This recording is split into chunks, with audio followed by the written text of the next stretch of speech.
আমাদের দেশেও একসময় রোববার ছুটি ছিল। কি বল, মনে আছে আপনাদের? সেই তখনকার সময় প্রেসিডেন্ট এরশাদের সময় এটা নিয়ে অনেক গবেষকরা অনেকেই কথাবার্তা তার সাথে বলছেন যে সারা বিশ্ব তাদের হলো শুক্রবার খোলা, শনিবার খোলা, রোববারটা বন্ধ।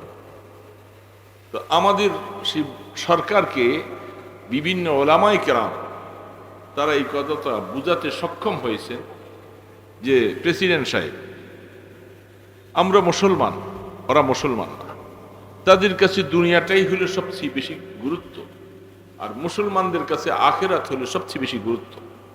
তো শুক্রবার দিন আমাদের আর্মি বাহিনী, পুলিশ বাহিনী, যত রকমের বাহিনী আছে, কর্মচারী, শ্রমিক, সকলের একটা ছুটির দিন যদি হয়ে যায়, তারা পবিত্র দিনে সবচেয়ে গুরুত্বপূর্ণ একটা দিন জুমার নামাজটা পড়তে তাদের সুযোগ হবে। এই জুমার দিনটা তাদের জন্য যদি সুযোগ করে, তখন রাষ্ট্রপতি এরশাদ সাহেব বলছিলেন যে সারা বিশ্বের সাথে তাল মিলিয়ে যদি আমরা ছুটিটা না রাখি, তাহলে আমাদের দেশ উন্নয়ন হবে না, আমরা তো না খেয়ে মরব। প্রেসিডেন্ট এরশাদ সাহেব বলছেন, আজকে তিনি দুনিয়াতে নাই। তো আমাদের বিজ্ঞ ওলামায়ে কেরাম তাকে বললেন যে প্রেসিডেন্ট সাহেব দেখেন, না খাইয়া মরবে যে কথা আপনি বলছেন, আপনি আপনার দৃষ্টিকোণ থেকে বলছেন। আসলে মানুষ আল্লাহর হুকুম পালন করবে আর আল্লাহ তাদেরকে না খাওয়াইয়া রাখবে, এটা তো হতে পারে না। আপনারা কি বলেন? আল্লাহর হুকুম পালন করবেন আর আল্লাহ আপনাকে না খাওয়াইয়া রাখবে? একটা কুকুর, একটা জানোয়ার, একটা পাখি, একটা হিংস্র, একটা বিড়াল, বিভিন্ন রকমের জানোয়ারগুলি আল্লাহর মখলুক, তাদের কোনো জমিন নেই, ব্যবসা নাই, ব্যাংক ব্যালেন্স নাই, কিছু নেই, এরা চলে না। এদের রিজিক কে খাওয়ায়? একটু বড় আওয়াজে বলেন, কে খাওয়ায়? আসসালামু আলাইকুম ওয়া রাহমাতুল্লাহি ওয়া বারাকাতুহু। আলহামদুলিল্লাহি নাহমাদুহু ওয়া নাস্তাঈনুহু ওয়া নাস্তাগফিরুহু ওয়া নু'মিনু বিহি ওয়া নাতাওয়াক্কালু আলাইহি ওয়া নাউযু বিল্লাহি মিন শুরুরি আনফুসিনা ومن سيئات أعمالنا من يهده الله فلا مضل له ومن يضلله فلا هادي له ونشهد أن لا إله إلا الله وحده لا شريك له ونشهد أن سيدنا ومولانا محمدا عبده ورسوله أما بعد فأعوذ بالله من الشيطان الرجيم بسم الله الرحمن الرحيم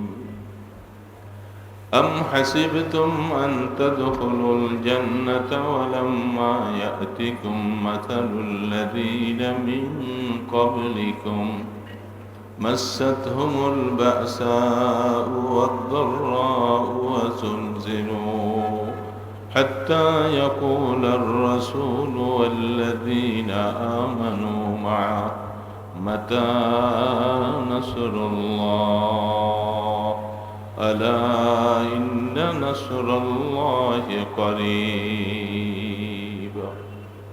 একটু দুরূদ শরীফ পড়ি। আল্লাহুম্মা সাল্লি আলা মুহাম্মাদিন ওয়া আলা আলিহি ওয়া আসহাবিহি ওয়া বারিক ওয়া সাল্লিম। আল্লাহুম্মা সাল্লি আলা মুহাম্মাদিন ওয়া আলা আলিহি ওয়া আসহাবিহি ওয়া বারিক ওয়া সাল্লিম। اللهم صل على محمد وعلى آله وأصحابه وبارك وسلم। হযরত শাহজালাল রহমতুল্লাহ আলাইহি হিফজুল কোরআন মাদ্রাসা কর্তৃক আয়োজিত ওয়াজ দেওয়ার মাহফিলের সম্মানিত সভাপতি হযরত উলামায়ে কেরাম, নেককার মুসলমান ভাইয়েরা, অল্প সময় দুই চারটা কথা আমরা, হয়তো মানুষ আরো কিছু ছিলাম, রাত অনেক হয়ে গেছে, এত রাত্রি করে মাহফিল না করা দরকার। কেন এত রাত্রি করলাম? এগুলি একটা সিস্টেম হয়ে গেছে। ছোটোখাটো মাহফিল এত গভীর রাত্র করা ঠিক না। তো রাস্তায় চলতেছিলাম, মাইকের আওয়াজ অনেক দূর যায়, যারা কেনাকাটা করছে আরেক দল বেচাবেচি করতেছে, দুই দলের সমন্বয়ে বাজারগুলি চলতেছে, একজন খরিদ্দার আর আরেকজন বিক্রেতা। এবং রাস্তার মধ্যে কিছু আমাদের শ্রমিক ভাইয়েরা যারা অটো চালায়, মিশুক চালায়, রিক্সা চালায়, ভ্যান গাড়ি চালায়, বিভিন্ন শ্রমিক ভাইয়েরাও রাস্তা দিয়ে চলছে। এরা ব্যস্ততার কারণে জীবনে কোনো সময় বসে দ্বীনি মজলিসে কোরআন হাদিসের আলোচনা শোনার মতো সুযোগ তাদের হয় না। চলার পথে মাইকের আওয়াজ হয়তো যদি একটা কানে পড়ে, এটাও হয়তো যদি একটু মনোযোগ সহকারে শোনা যায় আর তাদেরকে উদ্দেশ্য করে দুটা কথা বলা যায়, এর মধ্যে হয়তো হেদায়েত বই আনতে পারে। এই জন্য সংক্ষেপে আমি কয়েকটা কথা বলবো। আপনারা যারাই বসছেন কয়েকজন, এই দিনে আলোচনার মজলিসগুলি আমাদের দেশে শীতের মৌসুমে, বিশেষ করে বৃষ্টির দিন শেষ হয়ে গেলে কিছু মাহফিল হয়।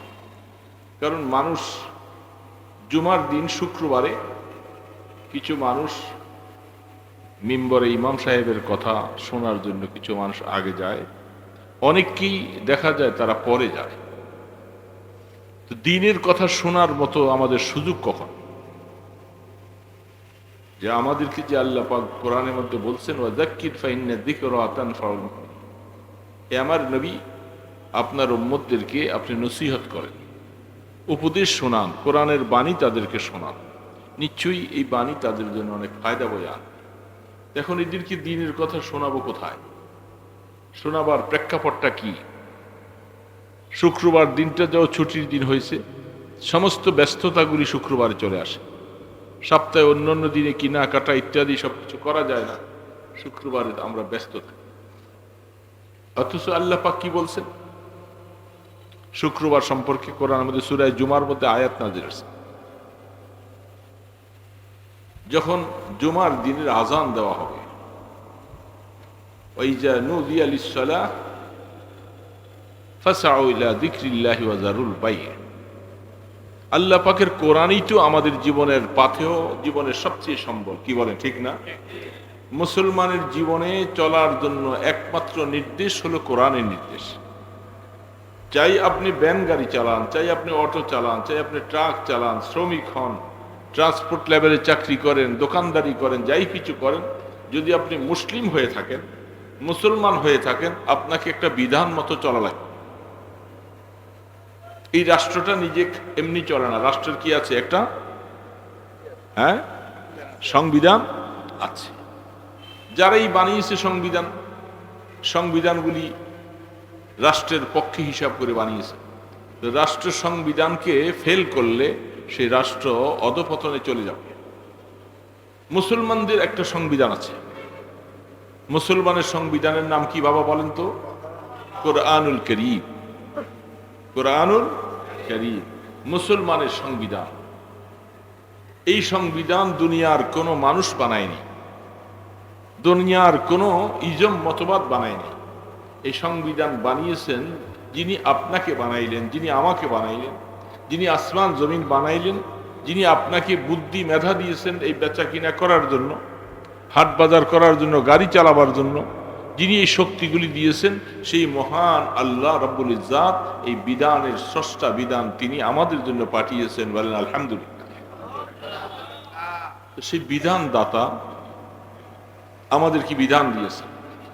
আমি আমার দৈনন্দিন দিনে এই বিধানটাও তিনি বলছেন, ওয়াইজা নুদিয়া লিস-সালাহ মিন ইয়াউমিল জুমআহ।